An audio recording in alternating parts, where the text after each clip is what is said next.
السلام عليكم ورحمة الله وبركاته. إن الحمد لله نحمده ونستعينه ونستغفره ونعوذ بالله من شرور أنفسنا ومن سيئات أعمالنا. من يهده الله فلا مضل له ومن يضلل فلا هادي له. أشهد أن لا إله إلا الله وأشهد أن محمدًا عبده ورسوله. يا أيها الذين آمنوا اتقوا الله حق تقاته ولا تموتن إلا وأنتم مسلمون. يا أيها الناس اتقوا ربكم الذي خلقكم من نفس واحدة وخلق منها زوجها وبث منهما رجالا كثيرا ونساء واتقوا الله الذي تساءلون به والأرحام إن الله كان عليكم رقيبا. يا أيها الذين آمنوا اتقوا الله وقولوا قولا سديدا يصلح لكم أعمالكم ويغفر لكم ذنوبكم ومن يطع الله ورسوله فقد فاز فوزا عظيما. أما بعد فإن خير الحديث كتاب الله وخير الهدي هدي محمد صلى الله عليه وسلم وشر الأمور محدثاتها وكل محدثة بدعة وكل بدعة ضلالة. اللهم صل على محمد وعلى آل محمد كما صليت على إبراهيم وعلى آل إبراهيم إنك حميد مجيد. اللهم بارك على محمد وعلى آل محمد كما باركت على إبراهيم وعلى آل إبراهيم إنك حميد مجيد. معزز سامعین گرامی قدر، اللہ تعالیٰ کی توفیق سے گزشتہ خطبات کے اندر ہم نے صحابہ کرام رضوان اللہ علیہم اجمعین کا مقام اور پھر بالخصوص خلفائے راشدین کے فضائل آپ کے سامنے بیان کیے. اسی سلسلے میں آج کا یہ آخری خطبہ اس موضوع کے متعلق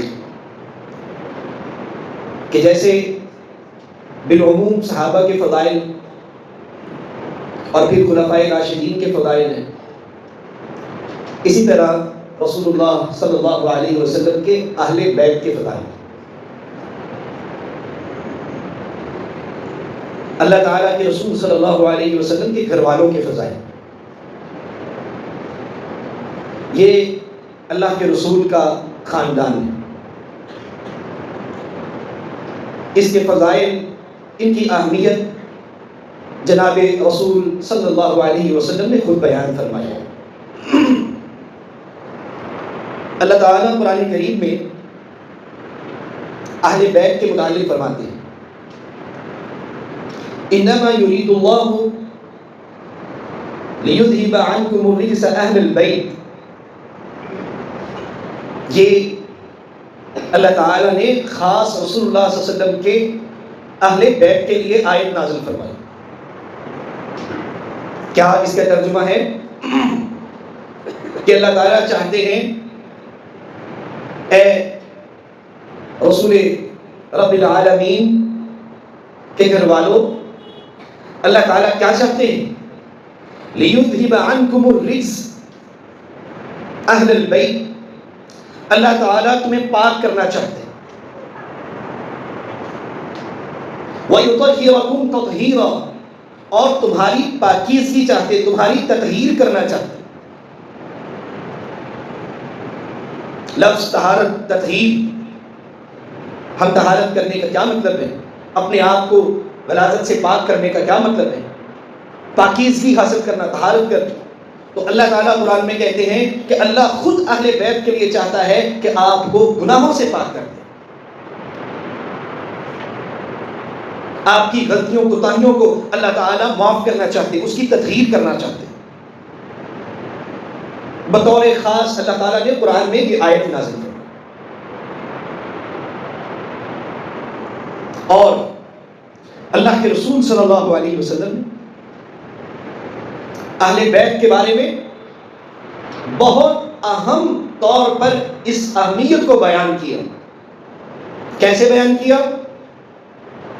صحابی فرماتے ہیں اللہ کے رسول صلی اللہ علیہ وسلم قام خطیبا، اللہ کے رسول نے سب کو جمع کیا، جمع کرنے کے بعد ایک خطبہ دیا۔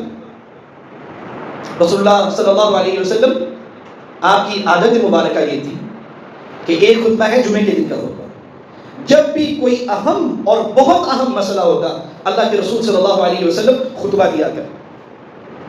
تو اللہ کے رسول صلی اللہ علیہ وسلم، صحابی فرماتے ہیں ہم سب کو جمع کیا، اور کیا فرماتے ہیں رسول خدا صلی اللہ علیہ وسلم، لوگو انما انا بشر، میں اللہ کا بندہ ہوں، اور ہو سکتا ہے کہ اللہ کا قاصد، اللہ کا پیغمبر، پیغام لانے والا اس سال اور جلد میری اس سے ملاقات ہو جائے، اس سے مراد ملک الموت،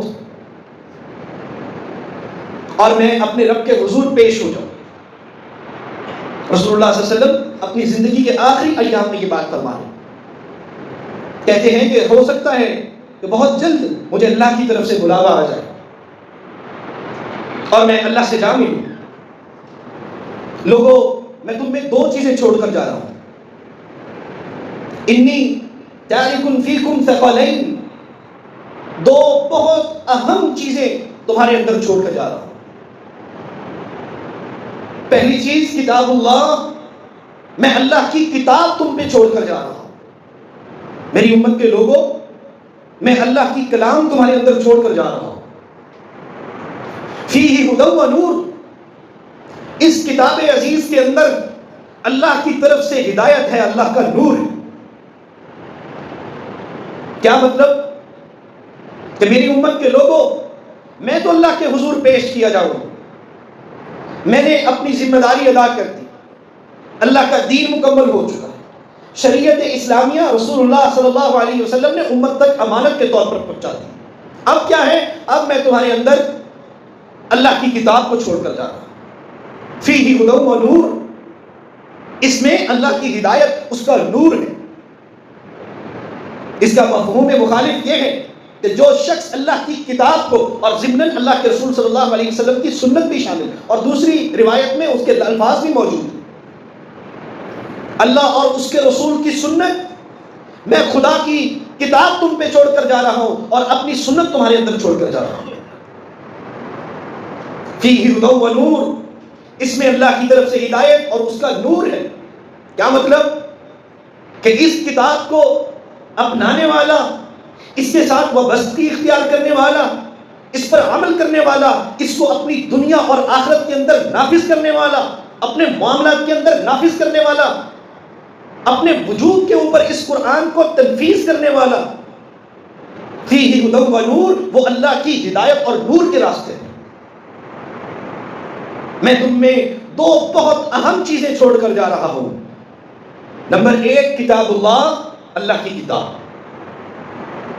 اور دوسری چیز جو اللہ کے رسول صلی اللہ علیہ وسلم نے اس بہت اہم مقام پر بیان فرمائی، اور میں نے آپ کو بتلایا کہ اللہ کے رسول صلی اللہ علیہ وسلم نے یہ خطبہ دیا اس موقع پر۔ دوسری چیز کیا؟ اے میری امت کے لوگوں، پہلی چیز اللہ کا قرآن، اور دوسری چیز اذکرکم اللہ تعالی فی اہل بیتی، میری امت کے لوگوں، میں اپنے گھر والوں کے معاملے میں تمہیں اللہ کا خوف دلاتا ہوں۔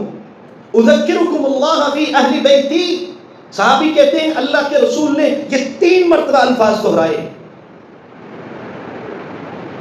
اے میرے صحابہ کی جماعت، اے میری امت کے لوگوں، میں چلا جاؤں تو میرے گھر والوں کے بارے میں اللہ کا خوف اختیار کرنا۔ اللہ کا خوف کس طرح اختیار کرنا ہے؟ محدثین نے رحمہم اللہ اس کی شرح بیان کی ہے، کہتے ہیں کہ یہ اللہ کے نبی صلی اللہ علیہ وسلم کی بات کا کیا مطلب؟ کہ میں اللہ کو گواہ بناتا ہوں، میں اللہ کی یاد دلاتا ہوں، میں اللہ کا خوف دلاتا ہوں اپنے اہل بیت کے بارے میں۔ فرمایا اس کا کیا مطلب ہے؟ اس کا مطلب فرماتے ہیں کہ یہ ہے کہ جو ان سے محبت کرتا ہے وہ اللہ سے بہترین بدلے کی توفیق رکھے، اور اس سے اپنے احتساب اور اس کی نیت رکھے اور اس کی امید رکھے۔ کون؟ جو رسول خدا صلی اللہ علیہ وسلم کے اہل بیت سے محبت کرنے والا ہے۔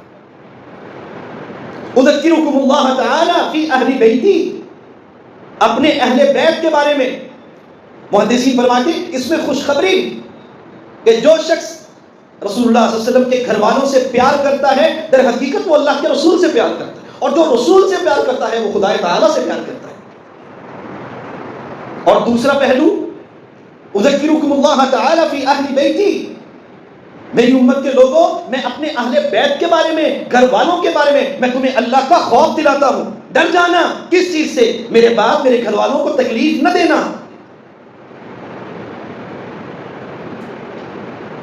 اللہ کے رسول صلی اللہ علیہ وسلم کے گھر والوں سے محبت، پیار ایمان کا تقاضا، ایمان کی بنیاد، اور یہی اہل سنہ والجماعہ کا بہترین عقیدہ۔ جیسے ہم صحابہ سے محبت، ابو بکر و عمر، عثمان و علی رضوان اللہ علیہم اجمعین، معاویہ رضی اللہ تعالی عنہ اور تمام صحابہ کرام رضوان اللہ علیہم اجمعین، ان سے محبت کو اپنے ایمان کا جز سمجھتے ہیں۔ این اسی طریقے سے ہم اہل بیت کی احترام، تکریم، عزت، ایمان، ان کے ساتھ محبت اپنا ایمان سمجھتے ہیں۔ بلکہ اللہ کے رسول صلی اللہ علیہ وسلم نے ایک بہت سخت وعید بیان فرمائی، لا یبغضون اہل البیت الا دخلہ اللہ النار۔ اللہ کے رسول صلی اللہ علیہ وسلم اس حدیث کو بیان کرتے ہیں، امام البانی رحمہ اللہ نے اس حدیث کو صحیح قرار دیا۔ کیا فرماتے ہیں رسول اللہ صلی اللہ علیہ وسلم؟ جو شخص اللہ کے رسول صلی اللہ علیہ وسلم کے اہل بیت سے بغض رکھتا ہے، دخلہ اللہ النار، اللہ اس کو جہنم میں داخل کرے، والعیاذ باللہ۔ یہ ہے شان اہل بیت۔ اللہ جس خاندان کی تطہیر چاہتا ہو وہ خاندان رسول خدا صلی اللہ علیہ وسلم کا خاندان۔ اور میں نے گزشتہ خطبات کے اندر حسن و حسین رضی اللہ عنہما کے بارے میں یہ چیز کو بیان کیا تھا۔ اللہ کے رسول صلی اللہ علیہ وسلم نے فرمایا یہ میری دنیا کے دو پھول، اللہ جو ان سے محبت کرتا ہے تو خدا تعالیٰ ان سے محبت کر، جو ان سے بغض رکھتا ہے اللہ اس سے بغض رکھے۔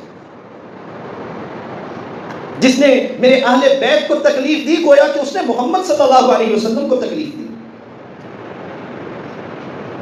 رسول اللہ صلی اللہ علیہ وسلم کا خاندان اللہ تعالیٰ کی طرف سے ان کے ساتھ محبت ہم پر فرض کی گئی۔ یہ پہلا اصول ہے اہل بیت کے متعلق۔ ان کے ساتھ محبت کیا ہے؟ واجب ہے۔ میں استحباب کی بات نہیں کر رہا، یہاں واجب ہے، واجب اہل بیت کا احترام کرنا۔ اہل بیت کون ہے؟ اللہ کے رسول کا خاندان، جناب علی رضی اللہ تعالی عنہ کا خاندان، رسول اللہ صلی اللہ علیہ وسلم کے بیٹے، آپ کی بیٹیاں، آپ کی ازواج مطہرات رضوان اللہ علیہم اجمعین۔ اللہ کے رسول صلی اللہ علیہ وسلم پر جب یہ آیت نازل ہوئی، ان اللہ وملائکتہ یصلون علی النبی، اللہ اور اس کے فرشتے رسول اللہ صلی اللہ علیہ وسلم پر درود بھیجتے ہیں، اس لیے ایمان والو تم بھی اللہ کے رسول صلی اللہ علیہ وسلم پر درود و سلام بھیجو، ان کے درجات کی بلندی کی دعائیں کرو۔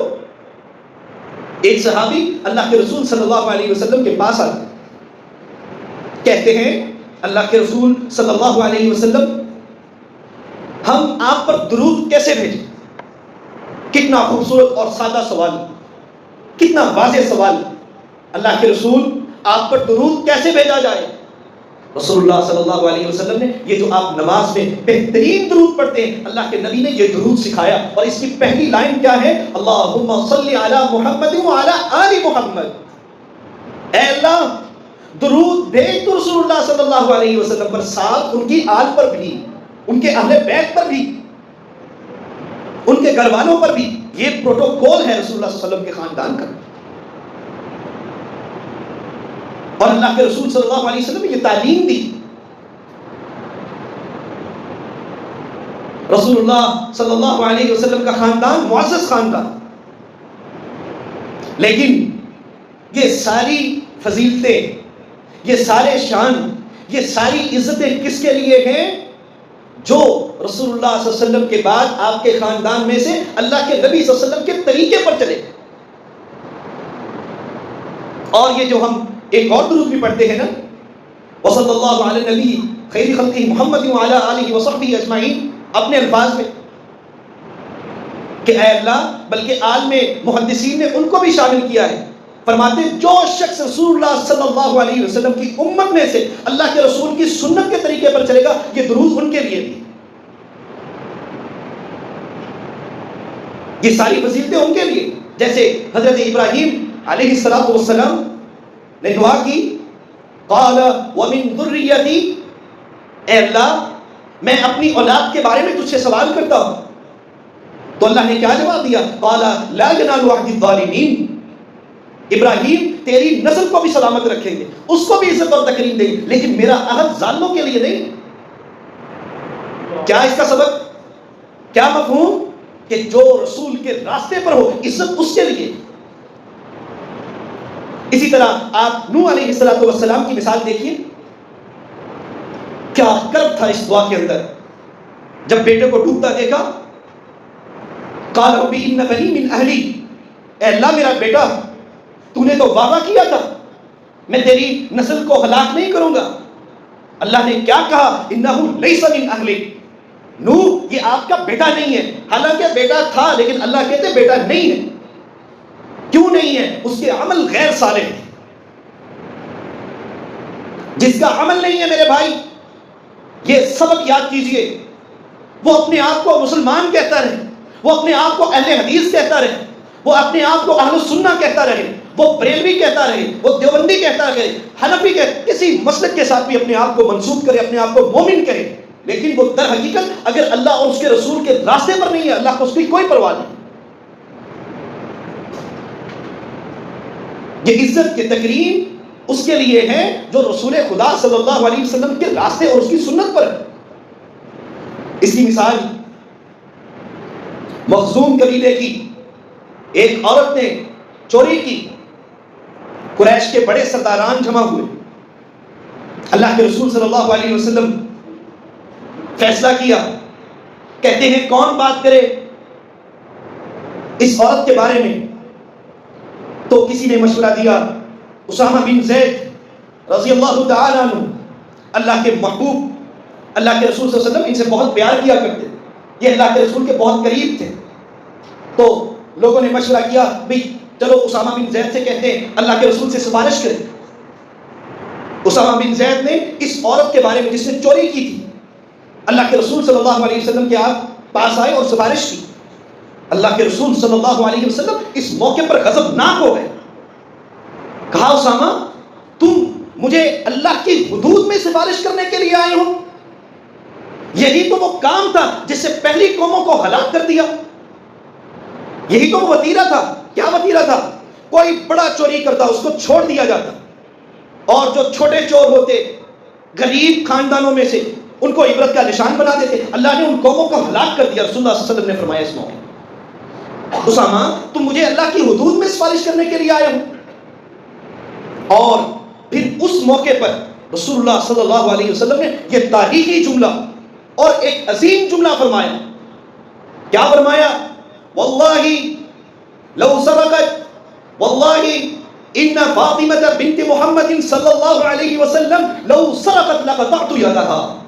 اللہ کی قسم میں اللہ کی حدود میں انصاف برتنے والا ہوں، اگر مجھ محمد کی بیٹی فاطمہ بھی چوری کرے میں اس کے ہاتھ کو کاٹ دوں. یہ عمل ہے اللہ کی حدود، اس کے دین کی پاسداری، سنت کا خیال. کہا اسامہ تم مجھے اللہ کی حدود میں سفارش کرنے کے لیے آئے. اور پھر اللہ کے رسول صلی اللہ علیہ وسلم کی یہ حدیث کہ جس کا عمل پیچھے چھوڑ دے اس کو اس کا ظاہری حسب نسب اللہ کی جنت میں نہیں داخل کر سکتا. وہ اپنے آپ کو سید زادہ کرے، کسی نام سے بھی منسوب کرے، گارنٹی، مقام، فضل، جنت اس کے لیے ہے رسول اللہ صلی اللہ علیہ وسلم کا جو متبع اس کی سنت پر چلنے والا ہے. تو یہ شان اہل بیت کا میرے بھائیوں، اللہ تعالیٰ نے ان کی تطہیر کا فیصلہ قرآن میں کیا، ان کو مقام بخشنے کا، ان کے درجات کی بلندی کا. رسول اللہ صلی اللہ علیہ وسلم کے نواسے حضرت حسن حسین رضی اللہ تعالی ہاتھ میں کھجوریں، کھیلتے کھیلتے حسین رضی اللہ تعالیٰ عنہ نے کھجور اندر نکل لی، رسول اللہ صلی اللہ علیہ وسلم نے فوری طور پر انگلی کے ساتھ اس کھجور کو باہر نکالا، کہا تمہیں معلوم نہیں ہے کہ اہل بیت کے لیے، میرے گھر والوں کے لیے اللہ نے صدقہ حلال نہیں کیا؟ کیا مطلب؟ ان کی شان بڑھی۔ اور پھر یہ کیوں کیا؟ کیونکہ آپ کو پتا ہے کہ جو فرض صدقہ زکوٰۃ کی صورت میں، یہ جو فرض صدقہ ہے، یہ لوگوں کا اوساخ، میل کچیل رسول اللہ صلی اللہ علیہ وسلم نے اپنے خاندان کے لیے پسند نہیں فرمایا۔ کیوں؟ شان اونچی، مقام اونچا ہے، اور یہ سارا مقام، یہ سارا فضل کس لیے کہ وہ رسول اللہ صلی اللہ علیہ وسلم کے گھر والے اور اسی طرح مومنوں کی مائیں، ازواج مطہرات، رسول اللہ صلی اللہ علیہ وسلم کی بیویاں امت کی مائیں ہیں، امت کی مائیں ہیں، ان کا احترام، ان کے خانوادے کا احترام، رسول اللہ صلی اللہ علیہ وسلم کا احترام اور آپ علیہ الصلوۃ والسلام کی سنت کا احترام۔ اللہ تعالیٰ سے دعا ہے کہ اللہ ہمیں اہل بیت کی شان، ان کے مطابق ان کی تکریم اور عزت کرنے کی توفیق عطا فرمائے، ان کے ساتھ ہمیں محبت عطا فرمائے، ان کے ساتھ محبت ہماری وجہ نجات ہے انشاءاللہ قیامت والے دن۔ اللہ تعالیٰ ہمیں اہل بیت کی محبت، صحابہ کی محبت، عدل اور قسط، عدل و انصاف پر کرنے کی توفیق عطا فرمائے۔ ھذا ما عندي وباللہ التوفیق۔